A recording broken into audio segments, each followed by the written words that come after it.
সৎ হবেন, ভগবান বলবে এই মানুষটা জালি, একে এই জন্য পৃথিবীতে পাঠিয়েছিলাম জালিয়াতি করতে, ফোটা মালটাকে। মনে রাখবেন, পৃথিবীতে সব থেকে বড় অস্ত্র, যুদ্ধ লড়াই, জীবন যুদ্ধে জেতার সব থেকে বড় অস্ত্র হচ্ছে সততা। যার মধ্যে সততা নেই, আপনি ধরে নিন আপনি রসাতলে যাবেন।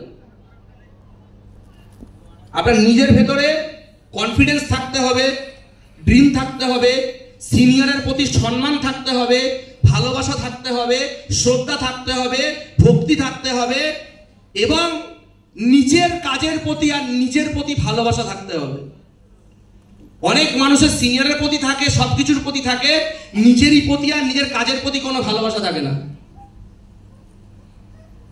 তার নিজেরই ড্রিমের উপরে কনফিডেন্স নেই। তুমি কি করতে এসছো? ড্রিম ফুলফিল করতে এসছি। কি কি তোমার ড্রিম আছে লিস্ট দিয়ে দিল, কবে অ্যাচিভ হবে বলতে পারছে না। জিজ্ঞেস করলে কোথাচ্ছে, তুমি কোন গাড়ি কিনতে চাও বলতে পারছে না, বলে যখন ওই স্টেজে পৌঁছাবো তখন বলবো কোন গাড়ি কিনবো। What is this? যার ভেতরে কিছু করার জেদ আর জ্বালাটাই নেই, সে জীবনে কি করবে আপনি বলুন? কিছু করতে পারবে? পারবে হ্যাঁ কি না বলুন না? জীবনেও করতে পারবে না। পৃথিবীতে যত মানুষ আজকে ইতিহাস তৈরি করেছে, প্রত্যেকটা মানুষের আপনি জীবনী খুঁজে দেখুন, জীবনী পড়ুন, দেখবেন তাদের মধ্যে একটা জেদ আর জ্বালা কাজ করছে। আমাকে কেউ মোটিভেট করেনি টিএনস করার জন্য, আমি নিজেকে নিজে মোটিভেট করেছি ড্রিম পাওয়ার জন্য। আজকে অনেক সিনিয়ররা আমাকে কমপ্লেন করে আমার অনেক টিম মেম্বার না স্যার কাজ করতে চায় না। বিবিএস এ এত কিছু দেখার পরেও ঘরে কি করে বসে থাকতে পারে আমার তো মাথায় কাজ করে না।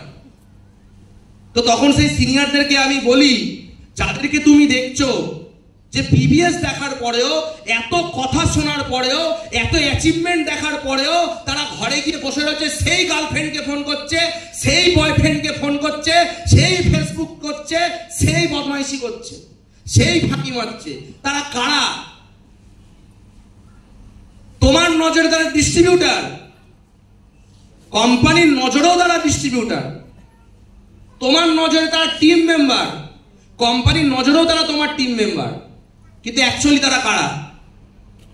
আমার নজরে অ্যাজ আ লিডার, আমার নজরে তারা হচ্ছে মানুষরূপী গাধা। মানুষরূপী গাধা। এবার গাধার পিঠে বসে তুমি যদি আশা করো যে সে 50 কিলোমিটার বেগে তোমাকে ঘোড়ার মতো দৌড়ে নিয়ে চলে যাবে, দোষ তোমার। বলে স্যার তাহলে কি করতে হবে? গাধার পিঠ থেকে নামো, গাধার পিঠ থেকে নামো, ঘোড়া খোঁজো। তোমার টিমে ঘোড়া নেই? বলে আছে স্যার। আলাম যারা আছে তাদেরকে নিয়ে লড়াই করো, ওদেরকে ব্রেন থেকে ডিলিট করো, ডিলিট করো ব্রেন থেকে। সবাই সাকসেসফুল হওয়ার জন্যে জয়েন করে না, অনেকে জাজ করার জন্য জয়েন করে। অনেকে যেরকম টাকা লাগায় না জুয়া সাট্টায়, ওরকম অনেকে ভাবে যে এখানে কিছু টাকা লাগিয়ে দেখি কিছু হয় কিনা। ফোকাস নেই, তাদেরকে নিয়ে তুমি কি করবে? তো ওই জন্যই আমি আজকে ট্রেনিংয়ে, আমার আজকে স্পিচের প্রথম দিয়ে আমি একটা কথাই বলেছিলাম যে আমি এরকম অনেক বিবিএস দেখেছি, অনেক এক্সাইটমেন্ট দেখেছি, আর অনেক মানুষকে ওই ওপরের সিটে বসার একদম কর্নার সিটে, লাস্ট সিটে, আমি জানি তাদেরকে ওই লাস্ট সিটে সিট পেয়েছে। আমাকে বেরিয়ে বলছে, বলে স্যার আমার গা জ্বলছে, আমি ঘামছি এসি হলে। আমি কেন, এসি চলছিল না? বলে না না স্যার এসি তো চলছিল, কিন্তু আমার ভেতরে আগুন জ্বলছিল, আমি ঘুমাতে পারছিলাম না। আমি ভাবছি যে কি ভাগ্যিস আমি টিএনস এর মতো প্ল্যাটফর্ম পেয়েছি। আলাম আপনার র্যাঙ্ক কত? বলে স্যার আমি তো জয়েন করেছি সবে 5 দিন হয়েছে। এই ভাইব্রেশন দিয়ে গেছিল এই জয় হিন্দ দলে। আমি আজকে প্রাউডলি বলতে পারি সেই মানুষ আজকে টিএনসে তার লাক্সারি কার হয়ে গেছে, তার ফরেন ট্যুর হয়ে গেছে, তার অ্যাচিভমেন্ট হয়ে গেছে, তার লায়ন র্যাঙ্ক কভার হয়ে গেছে ওই কর্নার সিটে বসা। আর আমি এরকম অনেক মানুষকে দেখেছি যারা এইসব সামনে সিট পেত, সিনিয়র পিছনে বাটাম মেরে বলতো তাড়াতাড়ি ঘুম থেকে উঠে চল, খেটি ধরে প্রোগ্রামে নিয়ে আসতো। ঘেঁটি ধরে, চল। ওর ইচ্ছা নেই, ঘেঁটি ধরে নিয়ে এসছে। সিনিয়র পকেট থেকে টাকা দিয়ে টিকিট কেটে বসিয়েছে, সামনে সিট দিয়েছে, আবার সেকেন্ড রো থার্ড রোতে বসে ট্রেনিং নিয়েছে। সেই মুখগুলো আজ খুঁজে পাই না। কেন? কারণটা কি? কারণ একটাই, জ্বালা। কারোর মধ্যে জ্বালা আছে, কারোর মধ্যে জ্বালা নেই। তাই বিবিএস দেখলে কেউ সাকসেসফুল হয় না। যদি ভেতরে কেউ আগুন জ্বালায় তবে সে সাকসেসফুল হয়। আর যে ভেতরে আগুন জ্বালায় না, ভগবানও পেছন দিক থেকে তাকিয়ে দেখে যে এই মানুষটা কিছু করার জন্য এখানে এসছে। ওপরওয়ালা সব সময় দেখে, প্রথম থেকে দেখে ওপরওয়ালা। কে কথা বলছেন? কাইন্ডলি একটু সাইলেন্স রাখুন। কোন এমার্জেন্সি কল থাকলে বাইরে গিয়ে অ্যাটেন্ড করুন। ওপরওয়ালাও দেখে যে এই মানুষটা জ্বালা আছে, কে হেল্প করতে হবে। আচ্ছা ধরুন আপনার বাড়ির সামনে